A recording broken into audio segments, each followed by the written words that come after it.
o sofrimento, ele é um meio... Hoje eu entendo que o sofrimento é um meio que Deus usa para chamar a nossa atenção para ele, que nem Jó.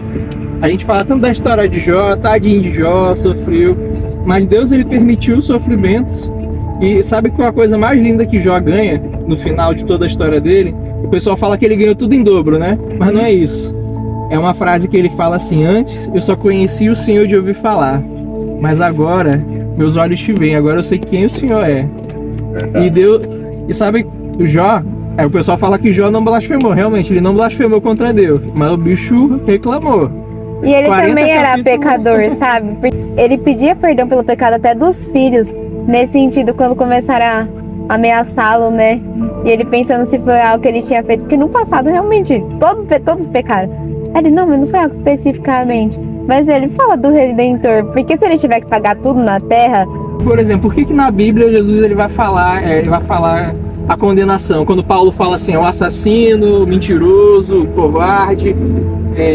lá em Apocalipse, né, vai falar assim que o assassino, o mentiroso, o covarde, o adúltero, o ladrão, todos esses vão perecer no fogo do lago de fogo, junto com o diabo e seus anjos lá. Mas por que todos eles têm que... porque todos vão para o mesmo destino, a mesma condenação? É porque eu concordo quando a gente pensa assim que as consequências dos nossos atos aqui na Terra são diferentes, né? Aquele que mata tem uma consequência diferente daquele que mente. Realmente eu concordo. Mas diante de Deus, todos os pecados eles são merecedores do inferno, independente de qual seja. Porque se a gente se ofender aqui, se eu ofender o senhor, vai ficar uma coisa muito feia, né? Mas se eu ofender um policial, se eu xingar ele, com a mesma ofensa que eu fiz pro senhor, eu vou ser preso por desacato. É uma punição um pouco maior. Agora, se eu ofender o juiz, o juiz, eu vou ter uma punição maior ainda, uma pena de prisão ainda mais, porque eu ofendi a autoridade máxima do tribunal. Você vê, a ofensa é a mesma, mas quem eu ofendi tem uma importância diferente. Unidade, né? Porque se ofende um Deus eterno, é uma ofensa grande, eterna, né? A punição seria eterna. É por isso que as pessoas, não é justo, eu peguei 80 anos, eu tenho 80 anos, né, de pagar. Mas não depende da nossa ofensa, né? Tipo, nem do tempo. Mas depende que ele é muito digno. Tipo, as pessoas veem uma mentira, mas um Deus que é toda a verdade, pra ele fala que ele não pode nem contemplar, né? Porque as pessoas, é matar. Mas a língua mata muitas pessoas. Todo dia, nas orações, é pedir misericórdia, né? Porque, como eu falo, sempre sou pecador, né? A Bíblia, ela mostra, a palavra de Deus, né? Ela mostra pra nós a realidade de quem a gente é. A gente, na verdade, tá pior do que a gente imagina quando a gente olha pra palavra. Verdade. Aí que vem, por isso que a gente precisa de Cristo.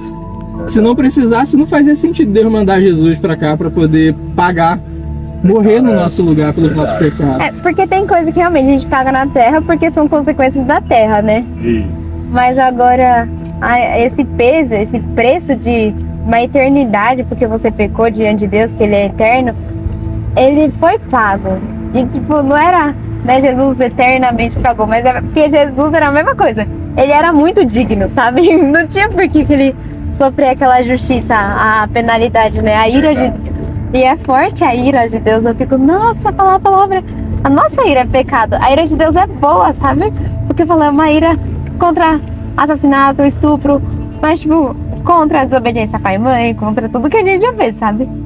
Mas aí cai nele. Isso aqui completo. Assim. Aí que tá o mais lindo do amor de Deus, né? Porque ele vai falar... A palavra de Deus vai dizer assim: pode alguém querer morrer por alguém que seja justo e bom, né? Que a gente considere bom, ou que seja alguém próximo de nós. Mas Deus, ele prova o amor dele por nós quando Cristo morre pelos nossos pecados, sendo nós ainda pecadores.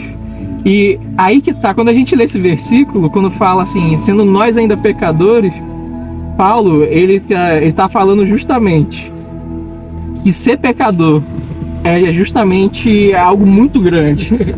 É algo tão grande que merece uma punição eterna. E a gente lê isso como se fosse assim, não, mas meu pecado não é tão grande quanto o do fulano ali que matou, estuprou a menina que pegou que ofereceu carona ali. Mas eu só menti, eu só cobicei, olhei o que não era meu ali, mas fulano fez isso, fez aquilo.